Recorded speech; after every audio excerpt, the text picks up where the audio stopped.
Morning, good YouTube. Welcome back to the show. Wait. Good morning, YouTube. Welcome back to the show. In today's video, PD Proudlock and I are going to be talking about the transfers that Newcastle have to make in the January window. Supposedly, Eddie Howe has been given £200 million to try and beef up the team, but I don't even know if that's going to be enough.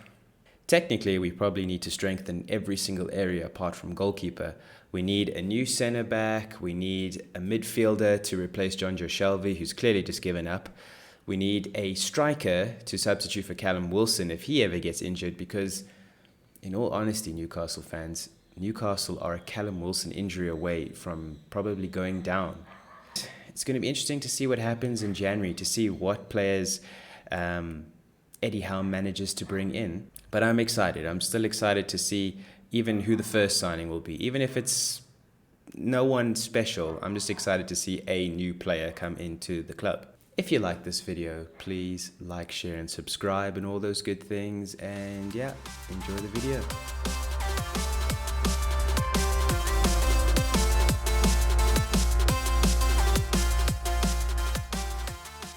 So you got to look for a new striker that's either you could either start alongside Wilson, or it's going to be our backup for Callum Wilson to help score goals if Callum Wilson is going to pick up another injury as well. So Dylan Stevenson from the under-23s is probably looking to be the next best, or Elliot Anderson's probably possibly looking to be the next best striker behind Callum Wilson at the club. Because like you say, yeah, Joe Linton's not a striker. I think he's just, his holder play has been good, is, but to be honest, when he tries a shot, he struggles to get a shot away, or it's absolutely powder puff in the keeper's. 100%.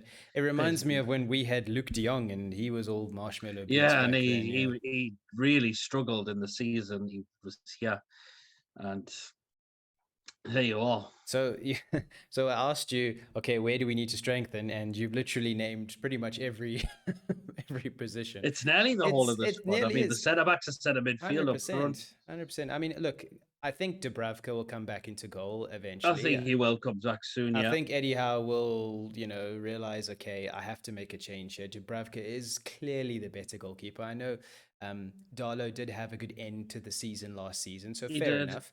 But Dubravka is still the better goalkeeper. I think it's just he was given the number one head for a reason. For a reason after his third season out with the football club, because some of the saves he was pulled off were absolutely top draw. So incredible. Look, I think so. Goalkeeper wise, I don't think there needs to be any signings there. Centre back, I definitely think I agree with you that we need to make a change there. I think we need at least one solid centre back. And I mean, that's, to me, if you're going to make a marquee signing anywhere, do it at centre back, because I personally believe Jamal Lascelles is only in the team because he's captain. Yeah, he's not a leader on that pitch. He's not 100%. When we concede, he's not telling the lads, "Oh, come on, we need to sort our act out." Yeah, he's not doing that. It's no. I disagree. I think that's what he does do. I think he does. Well, I mean, you're in the stadium. Do enough of it. You're in the stadium. You can see what he does and doesn't do. But from what I see, I think he does do some of that, knowing that he's captain. But I just also think that he holds back because he himself knows that he's not good enough. He also is too busy trying to focus. He hasn't been good enough for quite some time. Him as well. Look, there was a time. Go on. Clark, I think, is losing off his pace. He's getting on a bit. I was going to say I don't know why Fabian. I don't know why Fabian Schär's getting an opportunity at the moment. He's one of our best centre backs. Same with Fernandez in a way, even though he's going a little bit down as well, because again he's another defender knocking on as well. But Emil Kraft, I don't know why we bought the lad. He's been one of the worst defenders we've had in this football club. He's supposed to be a right back, but we've ended up playing it right centre back when we've got five at the back, and not good enough player. Terrible signing. So do you have a centre back in mind? I mean, you can. Someone like a Connor Cody or a Tarkowski would be a bad shout. Amazing signings. Yeah, completely agree. Connor Cody or James Tarkowski for me would be. I wouldn't say it's a marquee signing, but now, given the amount of money we have, that's an easy signing. That's a signing that you wouldn't Newcastle's ownership wouldn't really worry too much about. That's just what do they want? How much money do they want for that player when we pay it? I know you got to pay the English premium, so to speak, but you know it'll just be a straightforward signing, in my opinion. When it comes to going forward into midfield, now there's gaps there as well. I agree with you, John Joe Shelvey. He's had it. I haven't seen him play a good game in months, and it's sad because he was really one of my favorite players. He was a really unique player, special player for us. During the World Cup in Russia, everyone was saying that John Joe Shelvey should have gone to the World Cup. They were calling for him to get back into the squad even after the World Cup, and then he's just constantly just been trending downwards in terms of his performance. Every time he plays, he seems to just be getting sent off these days as well. So there's a gap there in terms of a creative midfielder. I think Hayden is fine to support whoever comes in. I think Sean Longstaff could also maybe be more of a supportive role to another quality central midfielder. But any names that you can think of there that you think would really improve us?